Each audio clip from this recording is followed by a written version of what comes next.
Hey everybody, what's going on YouTube? Today we're going to be looking at another pistol.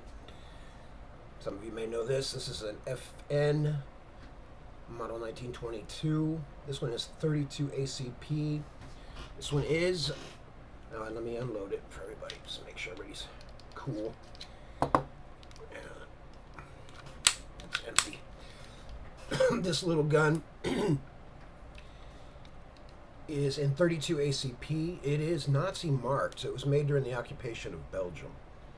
The serial number, if I'm not mistaken, what I've been able to research, this gun, I'm estimating this was made in about 1943. There's no letters on it. I did a lot of research on it, trying to look up the serial number to find out exactly when it was made, but it's very difficult. It seems they ran in series with letters. This one is not a series with letters. So from what I was able to understand, this is probably the first run, so to speak, of these firearms. So this was about 43 is what I'm guessing after looking it all up.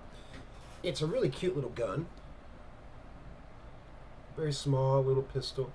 And you can see there's the Waffen stomps there on the slide.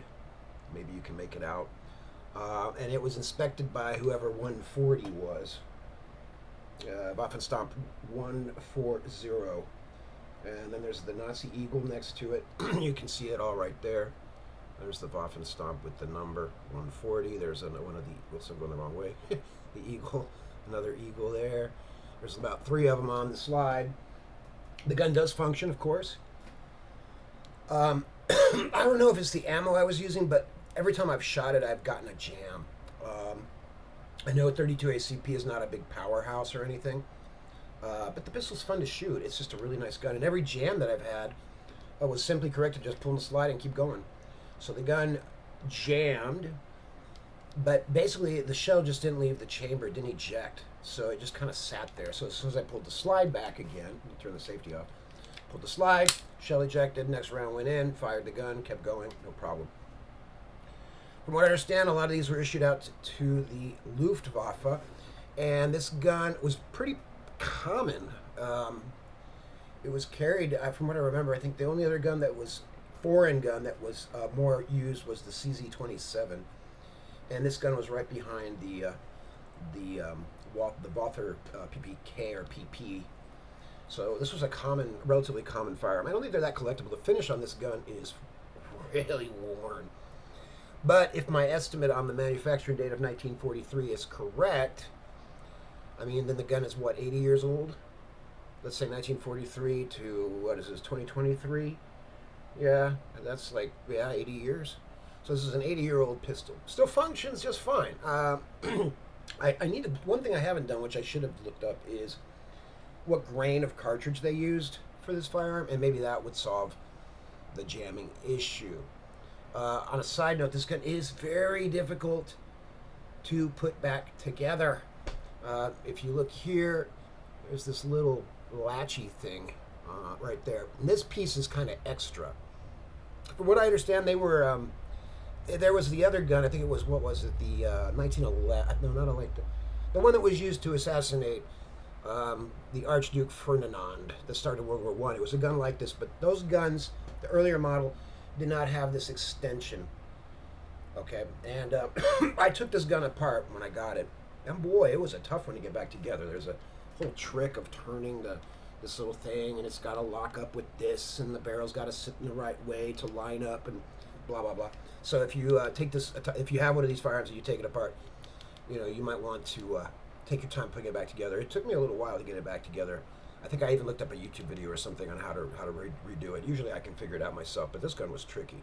Anyway, so this is another really interesting little firearm. Another piece of history.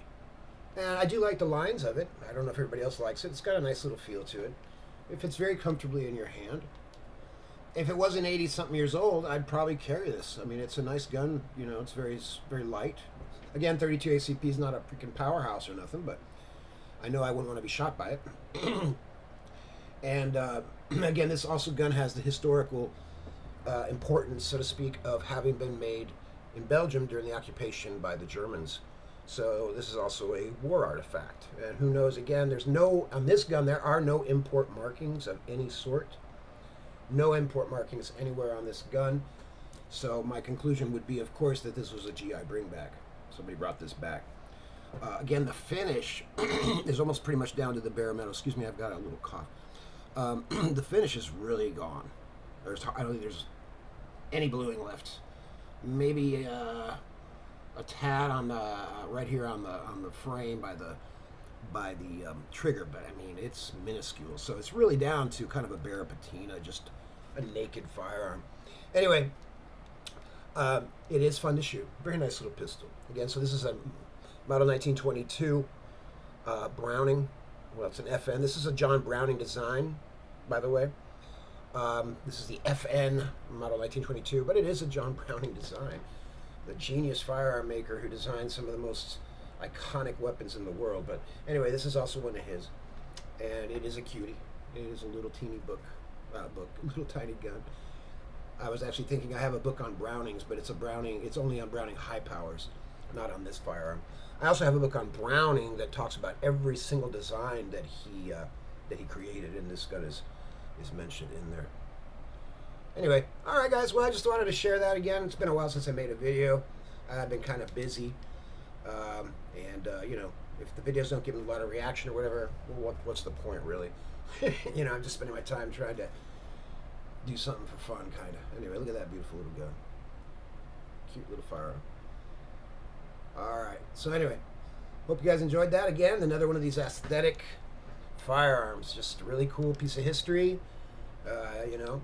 And again, examples of humans' craftsmanship in regards to firearms. You know, I read somewhere that the average lifespan of a firearm is 400 years. And judging by what I've seen and some of the firearms that I've owned, I'd say it's probably about right.